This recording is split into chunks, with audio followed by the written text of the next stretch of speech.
आज भारतीय राज्यघटनेचे शिल्पकार डॉक्टर बाबासाहेब आंबेडकर यांचा आज महापरिनिर्वाण दिवस आणि आज त्यांच्या आत्म्यास कोटी कोटी अभिवादन करून आपण संविधानावर आधारित प्रश्नमंजुषा क्रमांक 17 गांधी पुरस्कृत उपक्रमांच्या वार्षिक निवार अंतर्गत प्रश्नमंजुषा घेणार आहोत।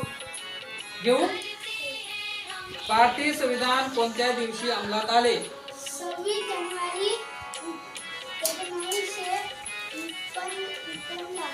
1950 या दिवशी। ओके। भारतीय राज्यघटनेचे स्थायी अध्यक्ष कोण होते? डॉक्टर राजेंद्र प्रसाद। ओके।